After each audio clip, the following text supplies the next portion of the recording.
chickadees! So today I'm going to be answering a question by MFG, that's the sentiment we all share right now, 1248, who has written in to ask if I can explain how you get permanent residency in Rwanda.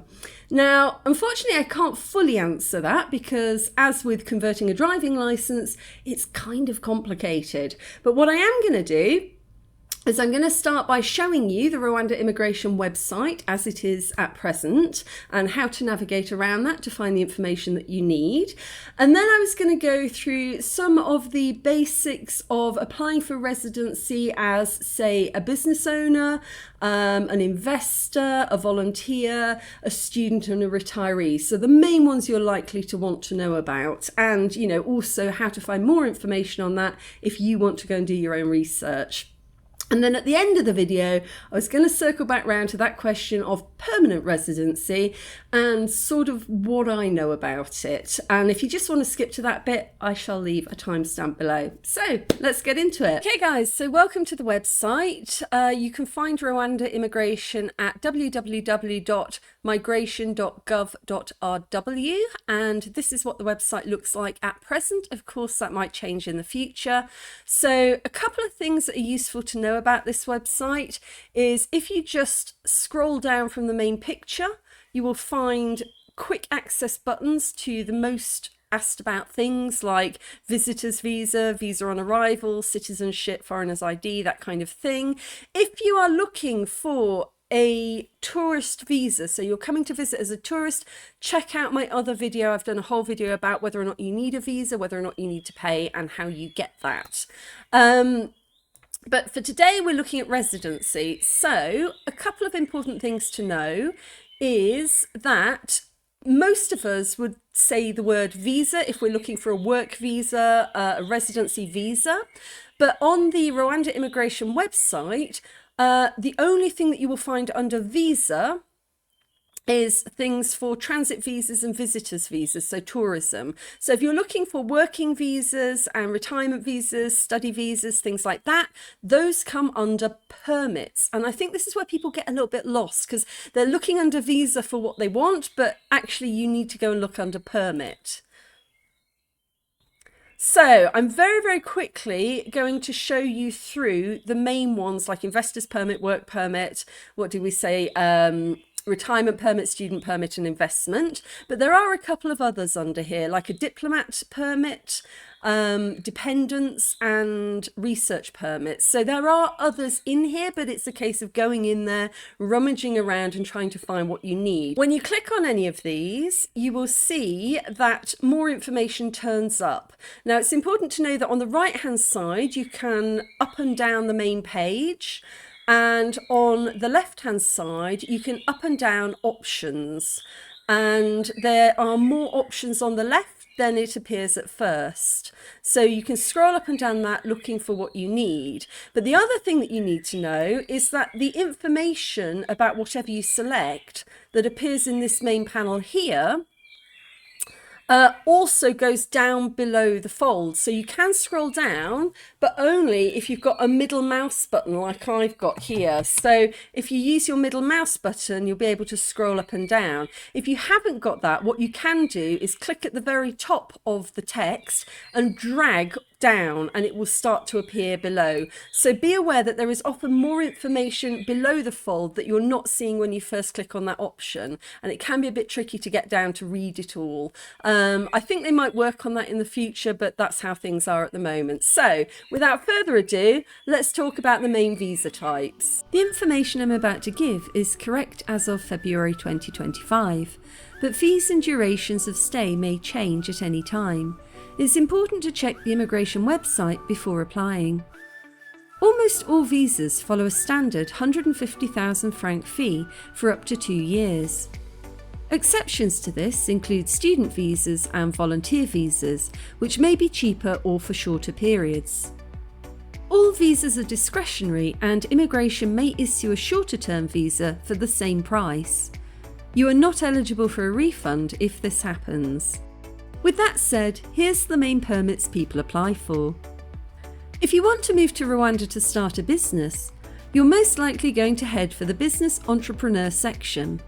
This section is pretty confusing as it also contains investment permits and a category called self-employed, a C1 visa. Whereas pretty much every self-employed consultant I know, like myself, falls under a Z2 permit.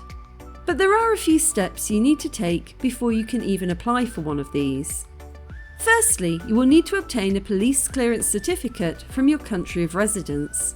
You will need this in order to make your application. Many people don't realise this until they get here, and it can be difficult to get the clearance certificate from abroad, so make sure you bring one with you. You will also need to prove that you have registered your business with Rwanda Development Board, or RDB. I'll leave the link to their online registration portal below so that you can find more information on how to do that. Once you register your business, you will then need to apply for your residency visa as soon as possible. Most people enter on a tourist visa in order to begin the business registration process. This is a 30-day single-entry visa issued on arrival at the airport.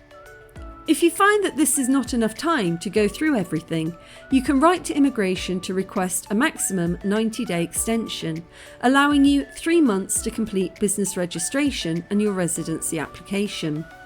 If residency is granted, it's usually for 2 years at a cost of 150,000 francs.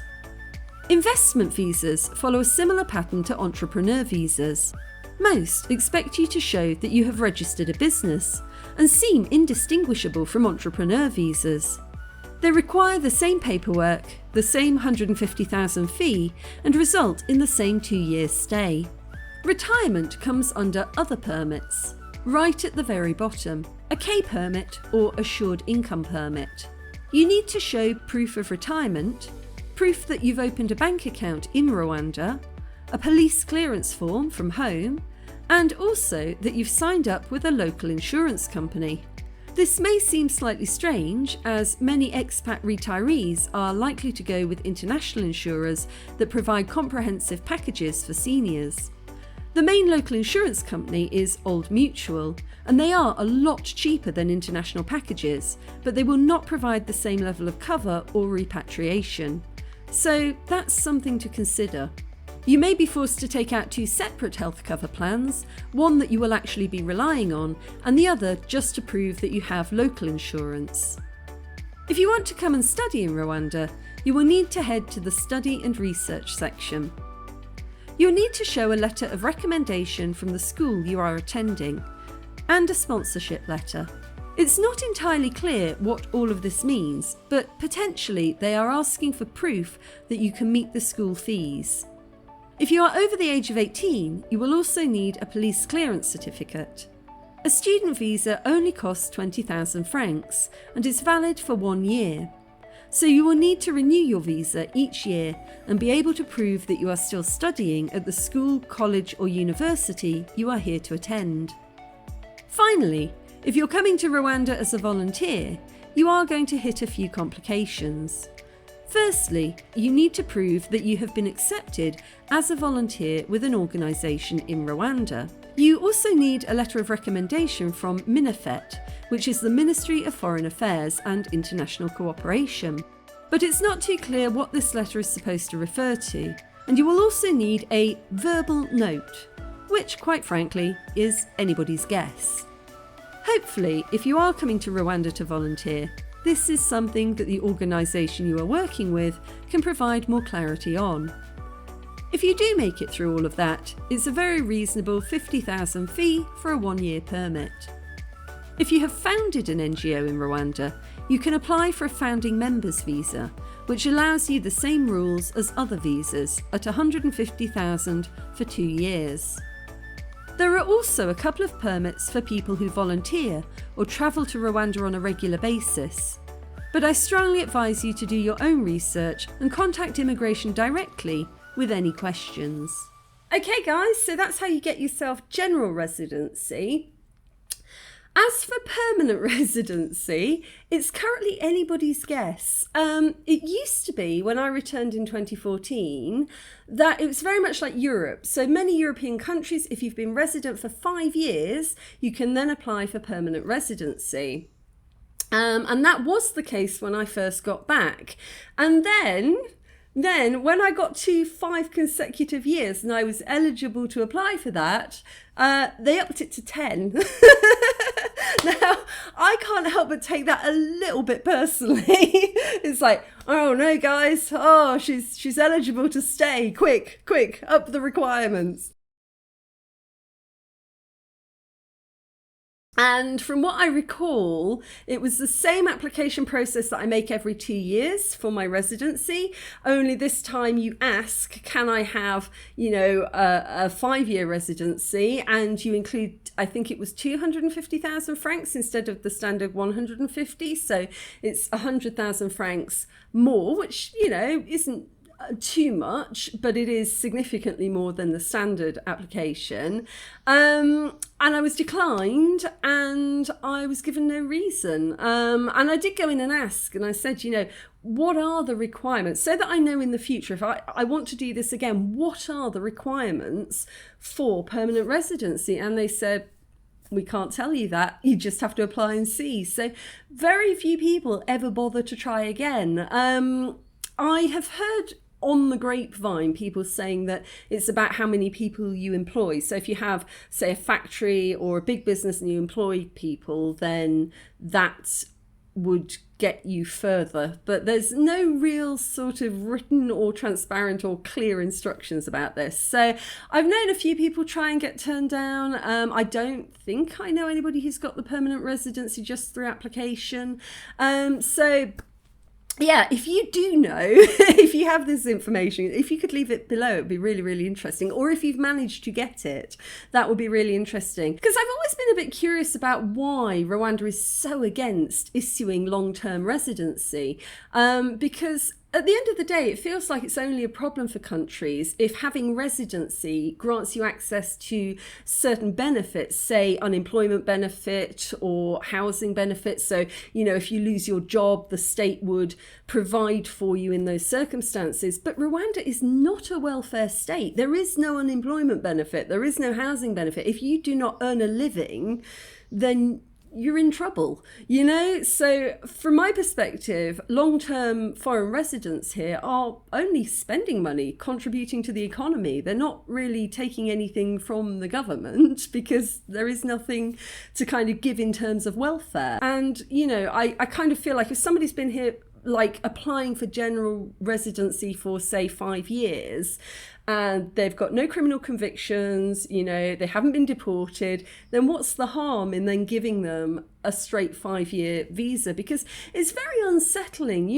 You're fairly sure, you're 90% sure that when you go to renew your visa every 2 years or 1 year or for however long they give you, that they are going to renew it. But there's always that doubt at the back of your mind. And I would say that probably prevents people from doing certain things like buying homes and investing as much as they probably would if they felt like they were truly secure in their residency status. But that's just my take on it. If you think a different way, I'd be interested to hear it. Let me know below. So yeah, I'm sorry that I can't fully answer that part of the question for you, but I hope that what I've said has been helpful. If you have found it useful, you can buy me a coffee below, and that just helps to support the channel. It means that I can keep making videos like this. If you've got other questions about living in Rwanda, you can also drop them in the comments below. I can't promise to cover them, but I will try if I feel like I have something to contribute to the answer. So see you in the next video.